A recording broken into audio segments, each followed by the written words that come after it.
Welcome back to Bred to Win. Cornerstone stud in South Australia is building a great roster of young stallions, and Sam Hayes couldn't resist the attributes of Sir Prancealot, who's justified that faith as their only first season sire for 2017, beating the mighty Frankel to the UK first season sire honours.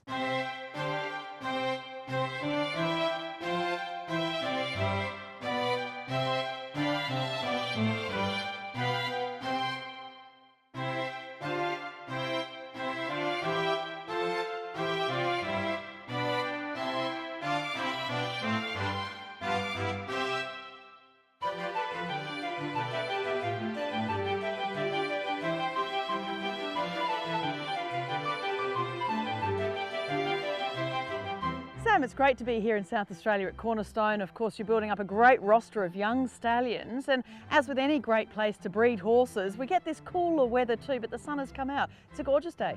Yeah, no, we're very happy to be here in the Barossa, Caroline. We love it here, and yeah, the stallion roster is coming along. We've added another new first season shuttler in Sir Prancealot, and we're delighted to have him on the team. Yeah, he looks sensational. I was so impressed just seeing him for the first time myself. He has a real refinement about him. He's an absolutely quality looking horse. Yeah, well, we'd noticed him at Tally Ho because we stand Zebedee for the O'Callaghan's as well, so we've been noticing him for the last couple of years, and then last year when he came out with all those winners, he had 32 two-year-old winners.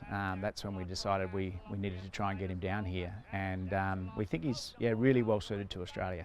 Yeah, absolutely. Well, I loved your marketing too, saying he's the first horse to beat Frankel, because of course he was the champion two-year-old sire. Yeah, well, that's right. Well, he had 32 winners and Frankel had 16.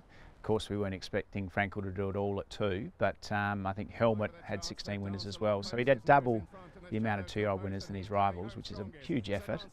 A couple of stakes horses, and he's carried that forward into his three-year-old crop as well. So we're really excited that he's here, and having got him here now, seeing him in the paddock, he's everything that we hoped he would be, landed here in Australia. Yeah, he's very light on his feet too. You know, we talk about athletic horses, but he really is that, the way he covers the ground. Absolutely. No, Richard Hannon said the same. He just said he was a really athletic horse, and he's got that great muscle definition. You can see how he's a runner himself and how he's getting runners. Had a really high cruising speed as a racehorse, and Richard said he just had a wonderful attitude. So he was just a real gentleman to deal with, and I think that really helps us as breeders, because when a stallion imparts that in his progeny, there's every chance they're going to get to the races, and clearly in Sir Prancealot's case, that's what's happened. They've got to the races, they're relaxed, and they're winning, which is awesome. He was all early speed, and whilst, you know, through Dalakani and Free Eagle, we believe there is a place for middle distance horses in Australia as well. You can't turn your back on speed. There's just so much money in those early races. Our trainers like those early horses at the yearling sales. So by having Zebedee and Sir Prancealot here, we want to fill that, give breeders the opportunity to breed that as well. Well, he placed behind some pretty good horses too. Of course, the Coventry, the time-honoured Coventry behind Dawn Approach, and the French equivalent of our Golden Slipper, the Prix Morny, he finished 4th as well. And Richard Hannon, you mentioned too, he talks about his high cruising speed. We hear that a lot about, you know, your Winxes of this world. There aren't that many horses that actually really have that. No, it's such a benefit as a racehorse, and that's why he was, you know, so good at 2, and it is great. We want to breed that into the horses that we're breeding down here too. I think in Australia, you know, it's critical. You know, you jump and get up and going, and those horses that can take a posse and sprint, you know, what more do you want? So the fact that they're doing that too in Europe is what really appealed with this horse, aside from the fact he's an outcross, and we've just got so much Danehill here in Australia. We think he's going to be ideally suited to our Danehill line mares. Well, the first of his best horses so far that he's had are both one out of a Danehill mare, one of a Danehill dancer mare. So that augurs well for all those Danehill line mares in South Australia and coming across the border. Absolutely, yeah. We need them coming across the border too. So I think about half of the big books of all of our stallions come from Victoria and WA and New South Wales. So yeah, the fact that he nicked well with Danehill was probably one of our biggest selling points, apart from all the winners he had. The fact that over half of those winners were from Danehill line mares, that was really, really attractive to us. So it's a sire line we haven't seen much in Australia. Naev and Tamuez, they're all Shadwell horses that haven't shuttled.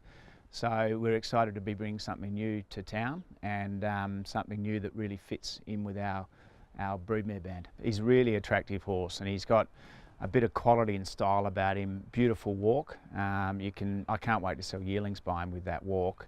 Nice muscle definition. I think he'll add that little bit of class that, not saying our mares need it, but you know, I think it'll suit our mares for sure. And the other horses that you of course brought onto the roster last year, it's great to see the first foals, obviously Valentia and Free Eagle. Yeah, absolutely. No, it's exciting times. So we brought 2 new horses on last year. So the really good looking son of Fastnet Rock in Valentia, $1.35 million yearling, and types breed types. So that's the theory there. He was a Group 2 winner as well. So we've sent some really good looking mares to him, and some of our early foalers, we're delighted with the sort of types they're getting, and Free Eagle the same. And we've already seen Free Eagle's foals in Europe, so he had his first foals earlier in the year. So we sort of knew what we were getting there, but it's just nice to see it on the ground here too. He's just talking about quality. That's Free Eagle in one. So we're really excited with the stallions we've got around us now, and looking forward to the future. You're on the SA Breeders Board and also on Thoroughbred Breeders Australia, the TBA. What's your assessment of the state of the industry in South Australia? I guess, you know, things are getting better. I guess prize money's starting to get a little bit better and so on. But it is still important to be selling your wares across the border, as you say. Yeah, no, absolutely. I think it all comes back to prize money, and I think the fact that the prize money is so strong in Melbourne and Sydney and in Adelaide. Over our carnival, we had 8 weeks where the minimum prize money was 100 grand outside of Oakbank in the city for that whole time. So there were stakes races, group races were more, but that was, you know, a really good boost for our local breeding and racing economy. And but certainly the yearling sale prices around the country, and in the last 2 years in Adelaide as well, you know, just growing. I know that the sale prices in Melbourne and Gold Coast are just, you know, it's exciting, and as breeders we need to be aspiring to be selling in those best sales, whether we live in Tasmania or Perth or Darwin. So that's what we're doing, and then there's always a market for those 30 and 40 and 50 grand colts and fillies as well. So we'll always support Adelaide, and we think it's a great market for those horses, and up to 100, 200 grand as well. So we feel like we're blessed to be here in the Barossa. Wouldn't want to be anywhere else, and but we're competing in a national market, and we're travelling around the country selling our horses, and breeders are sending their mares from all around the country to us, and we love it that way.